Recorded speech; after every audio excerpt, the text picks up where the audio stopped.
836,000 square miles of ice. 3 superpowers. One island cannot choose who needs it. Greenland holds 12% of global rare earth oxide reserves outside China. Xinghe Resources, a Chinese mining company, owns equity stakes in the Kvanefjeld deposit. Extraction timeline: none. Approval status: blocked by Greenland's parliament since 2021. The Pituffik Space Base operates at 77 degrees north latitude.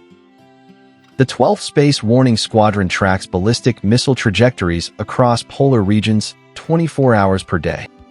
Detection range: 3,000 miles. Shutdown duration if access terminates. 0 alternatives exist at this latitude. Northern Sea Route transit time: 24 days Asia to Europe. Suez Canal route: 40 days. Fuel cost savings per voyage: $300,000 to $500,000. Ice-free navigation window in 2024, 4 months. Ice-free window projected for 2040, 7 months. Greenland's coastline sits at every access point. This is not about whether Trump's rhetoric is appropriate. Not about whether Denmark has moral authority. This is about infrastructure that doesn't exist yet. About the fact that whoever builds the first deep-water port at 70 degrees north decides who pays transit fees for the next 50 years. This video does not analyze policy. Does not debate who is right or wrong. Only dissects a mechanism. The mechanism by which geographic position, once fortified with permanent infrastructure, converts into irreversible leverage. And when that mechanism exists, using it is only a matter of timing.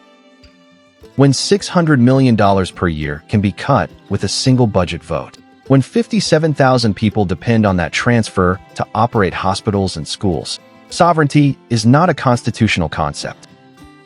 It is an accounting question. Who signs the check that keeps the lights on? Over the past 157 years, the United States has tried to acquire Greenland not once, not twice, but 3 separate times. Each attempt was not impulsive. Each was tied to infrastructure that did not yet exist, but that planners knew would become indispensable. 1867, William Seward, fresh from purchasing Alaska, ordered internal studies on acquiring Greenland and Iceland. The goal was not territorial expansion for its own sake. It was control of North Atlantic choke points before rival navies could position their first. 1946, Harry Truman offered Denmark $100 million in gold bars. Not currency, not bonds, physical gold. The Joint Chiefs assessed that Soviet bombers approaching North America would fly polar routes. Without Greenland, intercept time would shrink by 40%. The offer was refused. The United States did not leave. In 1951, a defense agreement granted permanent military access. Thule Air Base was constructed. It remains operational today as Pituffik Space Base. 2019, Donald Trump proposed purchase negotiations. The world laughed, but in 2020, Washington reopened its consulate in Nuuk for the first time since the 1950s. A $12.1 million civilian aid package followed, focused on infrastructure and mineral surveys. Denmark welcomed the gesture publicly. Internally, officials understood the United States was establishing a permanent foothold in territory Copenhagen had governed for over 300 years. By January 2026, the language shifted. The White House confirmed all options remain under consideration, including military force. Denmark protested. NATO allies expressed concern, but the reaction was not laughter. It was the recognition that what once seemed absurd had entered the range of serious strategic calculation. The question is not why the United States wants Greenland now. The question is, what changed to make the cost of not controlling it higher than the cost of trying? Between 1945 and 2025, the Arctic was a frozen barrier. Navigation was impossible. Resources were inaccessible. The region existed as a military buffer zone, valuable only for radar installations and early warning systems. That barrier is melting, not as a metaphor, as a measured physical process. In 1980, the Northern Sea route along Russia's Arctic coast was navigable for 20 to 30 days per year. By 2020, that window extended to 4 months. Projections for 2040 estimate 6 to 7 months of ice-free transit. The route cuts 5,000 nautical miles off the journey between Shanghai and Rotterdam. Shipping companies save $300,000 to $500,000 in fuel per voyage. At scale, this translates to billions in annual cost reductions for Asia-Europe trade. Greenland sits at the gateway to every emerging Arctic route. The Northwest Passage runs through Canadian waters near Greenland's western coast. The Northern Sea Route passes Greenland's eastern approaches. The future transpolar route, not yet viable for commercial shipping, would cross directly over the Arctic Ocean, positioning Greenland as the nearest landmass for emergency ports and refueling infrastructure. The GIUK Gap, Greenland, Iceland, United Kingdom, not a name, a geographic mechanism. For 70 years, this corridor has functioned as NATO's primary choke point for monitoring submarine movement between the Arctic and the Atlantic. Nuclear-armed submarines departing from Russian bases near Murmansk, seeking to project power into the North Atlantic, must pass through narrows between Greenland and Iceland or between Iceland and the UK. The gap is covered by underwater acoustic sensors, satellite surveillance, P-8 Poseidon patrol aircraft, and fixed sonar arrays installed across the ocean floor. Construction of this detection grid cost tens of billions of dollars over decades. It cannot be relocated. The infrastructure is welded to the geography. Greenland forms the western anchor of this system. If Greenland's ports, airstrips, or coastal access were to fall under influence from a power outside NATO, the entire surveillance network becomes compromised. Not destroyed, compromised, which in military terms means no longer reliable. Distance equals reaction time. A ballistic missile launched from Moscow travels approximately 5,000 miles to Washington, D.C. The distance from northern Greenland to Moscow, 2,300 miles. This geography shortens early warning windows and amplifies the value of forward-deployed radar. Pituffik Space Base at 77 degrees north latitude operates the northernmost ballistic missile early warning radar on Earth. There is no equivalent site at this latitude. Replacing it would require renegotiating basing rights, constructing new facilities, and accepting a detection gap during the transition. Cost: unknowable. Timeline: years. The mechanism is simple. Infrastructure built first writes the rules. And infrastructure on Greenland was built 70 years before anyone asked whether it should be moved. Neodymium, dysprosium, praseodymium, terbium, these are not theoretical materials. They are the physical components inside the phone in your hand, the electric motor in a Tesla, the guidance system in a Tomahawk missile. Rare earth elements are not rare in the Earth's crust. The bottleneck is not extraction. It is refining. Taking raw ore and converting it into usable oxides requires multi-stage chemical processing, produces toxic waste, and demands infrastructure most countries chose not to build due to environmental and cost barriers. China made a different choice. Between 1980 and 2010, Beijing constructed the majority of global rare earth refining capacity. Current estimates place China's share at 60% to 90%, depending on the element and grade. Even rare earths mined in Australia or the United States are frequently shipped to China for processing. There is no alternative refining infrastructure at comparable scale. In 2010, during a territorial dispute with Japan, China restricted rare earth exports for 2 months. Prices spiked tenfold. Global manufacturing supply chains, including defense contractors, faced shortages. The restriction was lifted, but the lesson was clear. Whoever controls refining capacity controls access, regardless of where the ore is extracted. Greenland holds an estimated 12% of global rare earth oxide reserves outside China, concentrated in the Kvanefjeld deposit in southern Greenland.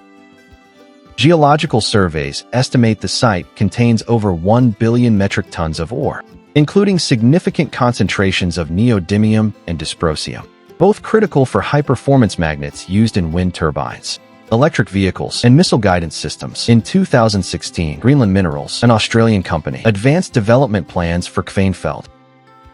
In 2019, Xinghe Resources, a Chinese rare earth processing company, acquired an 11% equity stake in Greenland Minerals. This does not constitute operational control, but it grants influence over project timelines, financing, and offtake agreements. In 2021, Greenland's newly elected government banned uranium mining, effectively blocking the Kvanefjeld project due to trace uranium content in the deposit. Environmental concerns were cited, but the political context cannot be separated. Greenland's parliament voted to halt the project 3 months after the United States reopened its consulate in Nuuk and began discussions on mineral partnerships. The resource remains in the ground, unexploited, but the competing claims over who will extract it, who will finance it, and who will process it are already locked in a strategic stalemate. From Washington's perspective, Greenland represents one of the few viable pathways to diversify rare earth supply chains outside Chinese refining networks. From Beijing's perspective, Greenland is a long-term hedge, a reserve claim on critical materials that may become indispensable as global electrification accelerates. Neither side is drilling. Both sides are positioning, and positioning in resource competition is often more decisive than extraction itself. Here is where the mechanism shifts from infrastructure to finance. From what exists to what does not yet exist, but will be paid for by someone. Greenland is not a sovereign state. It is an autonomous territory of Denmark with its own parliament, flag, and control over most internal policy. Foreign policy and defense remain under Danish authority. Greenland's population is 57,000, smaller than the attendance at a single NFL game. Each year, Denmark provides Greenland with a block grant of approximately 3.9 billion Danish kroner, equivalent to roughly $600 million. This transfer covers more than 50% of Greenland's public budget. It funds hospitals, schools, infrastructure, energy systems, police, and social services. Without this subsidy, Greenland's economy would contract by an estimated 20% of GDP within the first year. Opinion polls consistently show that 60% to 80% of Greenlanders support independence in principle. But support for independence does not translate into support for immediate action. The gap between the two is financial viability. If Greenland votes for independence, the Danish subsidy terminates, not gradually, immediately. Danish law stipulates that financial support is conditional on Greenland remaining part of the Kingdom of Denmark. Greenland's government would face an immediate fiscal shortfall of $600 million per year. There are 3 options: impose austerity measures that collapse public services, find alternative revenue through mining and fishing, or replace the Danish subsidy with funding from another source. Mining revenue is theoretical. Fishing revenue is stable but insufficient to close a $600 million gap. The only realistic option is external financing. And the only actors capable of providing $600 million per year in grants or concessional loans on short notice are the United States, China, or the European Union. This is not speculation. In 2020, the United States offered a $12.1 million aid package and reopened its consulate. In 2021, China's foreign ministry spokesperson stated that Beijing respects Greenland's autonomy and is willing to expand cooperation. In 2022, the European Union proposed a raw materials partnership focused on Greenland's rare earth and mineral potential. All 3 offers are designed to position the donor as Greenland's preferred partner in the event of independence. Whoever steps in first with the largest financial commitment effectively replaces Denmark as the guarantor of Greenland's fiscal stability. And with that role comes leverage. Leverage over port construction, over rare earth extraction agreements, over military base access, over voting alignment in international forums. This is the independence trap. Greenland can vote for sovereignty. But sovereignty without an external financier means immediate economic collapse. And the country that writes the check in year 1 will write the terms for the next 30 years. The mechanism does not require coercion. It only requires timing, and the United States, China, and the European Union are all preparing to be the first call Greenland makes the day after independence. In 1959, the U.S. Army Corps of Engineers arrived in Greenland with a project called Camp Century. Officially, it was a scientific research station built under the ice. Unofficially, it was a test site for Project Iceworm, a plan to deploy 600 nuclear missiles in a network of tunnels beneath the Greenland ice sheet. The missiles would be continuously moved along underground rail lines to avoid Soviet detection. The plan failed, not because of politics, because of physics. Ice sheets are not static. They moved slowly but continuously. Tunnel walls deformed, ceilings collapsed, maintenance costs became unmanageable. By 1967, Camp Century was abandoned. The nuclear reactor core was removed. But tens of thousands of gallons of diesel fuel, sewage, low-level radioactive waste, and PCB-contaminated materials were left buried under the ice. At the time, engineers assumed the ice sheet would remain frozen indefinitely. That assumption is now in question. As Arctic temperatures rise, studies project that portions of Camp Century could begin to thaw within decades, potentially releasing contaminants into the surrounding ecosystem. The waste remains there today, buried under 100 feet of ice. A reminder that strategic decisions made 60 years ago can produce consequences that outlast the governments that made them. 3 mechanisms. 1 pattern. Whoever builds the sensor grid controls the detection corridor. Whoever finances the government controls the fiscal dependency. Whoever owns the refining capacity controls the supply chain, even if the ore is extracted elsewhere. The question is not whether Greenland has value. The question is who will capture that value first, and whether Greenland's 57,000 residents will have any say in the terms. Because systems do not require consent. They only require infrastructure that becomes too costly to replace. And Greenland's infrastructure, whether it is NATO's radar network, Denmark's annual subsidy, or the Arctic ports that have not yet been built, is not neutral. It is a lock that determines who controls access, who controls financing, and who controls the rules of transit for every ship, every missile, and every rare earth shipment that moves through the Arctic for the next 50 years. The system does not care if you understand it.